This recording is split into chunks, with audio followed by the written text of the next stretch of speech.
નમસ્કાર મિત્રો, ધોરણ 10 સામાજિક વિજ્ઞાન વિષયના પ્રકરણ નંબર 15 આર્થિક વિકાસના અમુક માપદંડો આપણે અગાઉના વિડીયોમાં જોઈ ચૂક્યા, જેમાં આર્થિક વિકાસ એટલે શું એ આપણે ઊંડાણપૂર્વક સમજ્યા. બીજો મુદ્દો આપણે જોયો તો માથાદીઠ આવક એટલે શું, અને ત્રીજો મુદ્દો જોયો તો આપણે રાષ્ટ્રીય આવક એટલે શું. હવે આપણે એમાં પ્રકરણમાં થોડા આગળ વધીએ તો સૌથી પહેલાં મારે તમારી સમક્ષ બે બાબતોને ખાસ ક્લિયર કરવી છે, કારણ કે આ બે શબ્દો વારંવાર આખા પ્રકરણમાં વાપરવામાં આવશે. પહેલો જે શબ્દ છે આર્થિક વૃદ્ધિ અને બીજો છે આર્થિક વિકાસ. આમ એક દ્રષ્ટિએ તમે જુઓ તો તમને આર્થિક વૃદ્ધિ અને આર્થિક વિકાસ બંને શબ્દો સમાન જ દેખાય, પણ બંને શબ્દોમાં ખૂબ નજીવો તફાવત છે અને એ તફાવત સમજવો ખૂબ જરૂરી છે.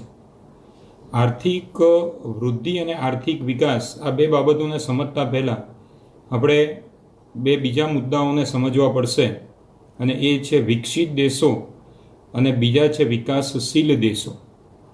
હવે વિકસિત દેશો, વિકસિત એટલે કે જેનું ડેવલપમેન્ટ, જેનું વિકાસ થઈ ચૂક્યો છે, કે જે ભૌતિકવાદમાં આવી ચૂક્યા છે, જેમની જોડે મૂડીની કોઈ કમી નથી, જેમની જોડે ટેકનોલોજીની કોઈ કમી નથી, જેમના ત્યાં વાહન વ્યવહાર, મેડિકલ ફેસિલિટીઝ, જીવન જરૂરિયાતનો વૈભવ, આ બધી જ બાબતોથી જે દેશો સુખી સંપન્ન છે એવા દેશોને વિકસિત દેશો તરીકે ઓળખવામાં આવે.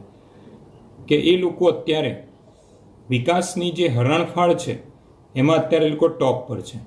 દાખલા તરીકે અમેરિકા, તો અમેરિકાને એ વિકસિત દેશોની કેટેગરીમાં મૂકવામાં આવે છે, કારણ કે આપણે બધા જાણીએ છીએ અમેરિકામાં ટેકનોલોજી નંબર 1, કેમ કે ટેકનોલોજી પહેલાં અમેરિકામાં આવે પછી આપણા દેશમાં આવે છે. નંબર 2, મેડિકલની દ્રષ્ટિએ જોઈએ તો અમેરિકા એ આજે ટોપ પર છે. વાહન વ્યવહારની દ્રષ્ટિએ તમે જુઓ તો આજે એ લોકો આપણા કરતાં ખૂબ આગળ છે. દેશની રાષ્ટ્રીય આવક જોઈએ તો આપણા કરતાં ખૂબ આગળ, માથાદીઠ આવક જુઓ તો પણ આપણા દેશ કરતાં ખૂબ આગળ છે. એવી જ રીતે એમનું નાણું ભારત દેશના નાણાં કરતાં પણ ખૂબ મજબૂત પરિસ્થિતિમાં છે. તો આ બધી બાબતો એમની તરફેણમાં છે. એટલા માટે આવા દેશોને આપણે વિકસિત દેશો તરીકે ઓળખીએ છીએ. જ્યારે બીજો જે ભાગ છે એને આપણે કહીએ છીએ વિકાસશીલ દેશો. હવે આ જે વિકાસશીલ દેશો છે એ વિકાસશીલ દેશો એટલે કે હવે એ લોકોએ વિકાસ કરવાની શરૂઆત કરી છે, અને અમુક દેશ એવા છે કે જેમણે વિકાસની હરણફાળ ભરી દીધી છે. જેમ કે ભારત દેશની વાત કરો તો ભારત દેશે આઝાદી પછી ખૂબ જ સમજદારીપૂર્વક પંચવર્ષીય યોજનાઓ અને અન્ય પ્રકારની સમાજલક્ષી અને રાષ્ટ્રલક્ષી જે સહાયતાઓ છે એ નાનામાં નાના ઉદ્યોગો, મોટામાં મોટા ઉદ્યોગો અને દરેક સમાજ કુટુંબ સુધી પહોંચાડી દેશને ખૂબ ઝડપી આર્થિક વિકાસની ગતિ આપી છે. તો ભારત એ અત્યારે પણ વિકાસશીલ દેશોની અંદર આવે છે. ભારતમાં દિન પ્રતિદિન આપણે ખૂબ ઝડપથી વિકાસ કરી રહ્યા છીએ. વિશ્વના અન્ય જે વિકાસશીલ દેશો છે એ દેશોની સરખામણીમાં ભારતનો વિકાસ અત્યારે ખૂબ ઝડપી છે. તો ભારત જેવા દેશો, જેમ કે ભારત છે, બાંગ્લાદેશ છે, રાઈટ, શ્રીલંકા છે, આ બધા એ વિકાસશીલ દેશો છે જેઓ અત્યારે વિકાસ તરફ આગળ વધી રહ્યા છે, અને એમના વિકાસમાં વિશ્વના જે વિકસિત દેશો છે એમનો પણ ખૂબ જ સહયોગ હોય છે. વિકસિત દેશો આવા વિકાસશીલ દેશોને નાણાંનું ધિરાણ કરતા હોય, વિકસિત દેશો વિકાસશીલ દેશોની અંદર મોટા ઉદ્યોગોની સ્થાપના કરે, જેને પરિણામે એ દેશોની અંદર ઉદ્યોગોની સાથે સાથે રોજગારીનો વધારો થાય. રોજગારી વધશે તો દરેક કુટુંબમાં સારી આવક આવતી થશે, એમનું જીવન ધોરણ સુધરશે. રોજગારી વધશે, જીવન ધોરણ સુધરશે, તેમની જે તે વ્યક્તિની ખરીદ શક્તિ પણ વધશે, તો એ પોતે ખર્ચ પણ કરશે. ખર્ચ કરશે એટલે બજારમાં વસ્તુઓની માંગ વધશે. માંગ વધશે એટલે પુરવઠો લાવવા માટે નાના મોટા ઉદ્યોગોની ફરી વખત શરૂઆત થશે. તો આવા મોટા દેશો જ્યારે પોતાના મોટા મોટા ઉદ્યોગો વિકસિત દેશોની અંદર સ્થાપશે તો એ દેશોની અંદર પણ વિકાસની ગતિ ઝડપથી વધશે. તો અહીંયા આપણે મુખ્ય બે બાબતો અત્યારે પહેલાં સમજ્યા કે વિકસિત દેશો અને વિકાસશીલ દેશો. વિકસિત દેશોનું મેં ઉદાહરણ આપ્યું અમેરિકા, કે જે અત્યારે વિશ્વની અંદર મહાસત્તા તરીકે ઓળખવામાં આવે છે. કેમ? તો કે એ લોકો જોડે ભૌતિક મૂડી પણ છે, ટેકનોલોજી પણ છે, બૌદ્ધિક રીતે પણ તેઓ ખૂબ આગળ છે. આ દરેક બાબતોમાં એ લોકો બધા કરતાં સર્વોપરી છે.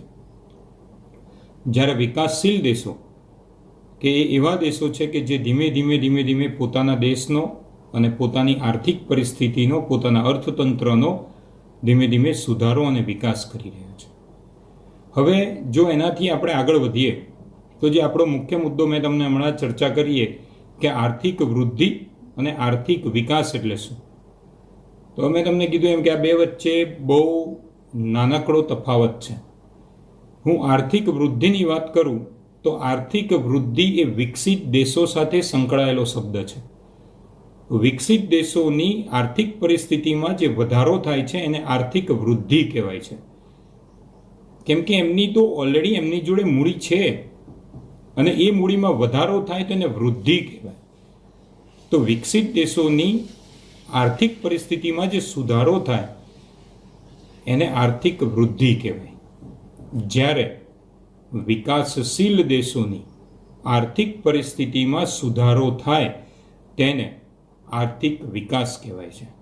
તો મિત્રો, પરીક્ષાની અંદર એક નાનકડા પ્રશ્ન તરીકે પૂછાઈ શકે કે આર્થિક વૃદ્ધિ એટલે શું અને આર્થિક વિકાસ એટલે શું. તો ખાસ ધ્યાન રાખો, આર્થિક વૃદ્ધિ એટલે વિકસિત દેશોની આવકમાં, એની રાષ્ટ્રીય આવકમાં જે વધારો થાય છે એને આર્થિક વૃદ્ધિ કહેવાય.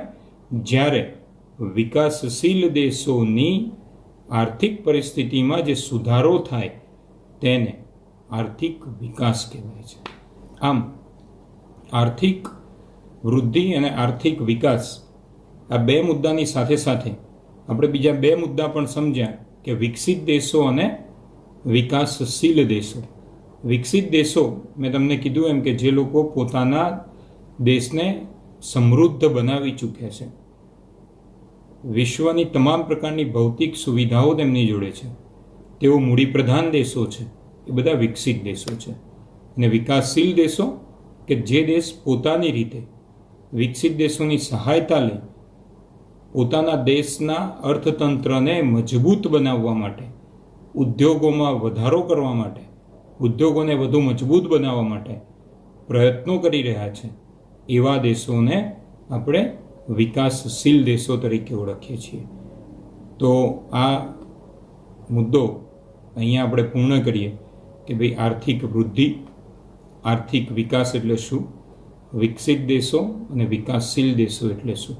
એટલે અહીંયા ચાર આમ જોવા જાઓ તો ટૂંકા પ્રશ્નો મળી શકે. એક, આર્થિક વૃદ્ધિ એટલે શું, બીજું આર્થિક વિકાસ એટલે શું, ત્રીજું વિકાસશીલ દેશ એટલે શું, અને ચોથું વિકસિત દેશ એટલે શું. તો આ મુદ્દા પછી નવા વિડીયોમાં આપણે નવા ટૉપિક સાથે ફરીવાર મળીશું. આભાર.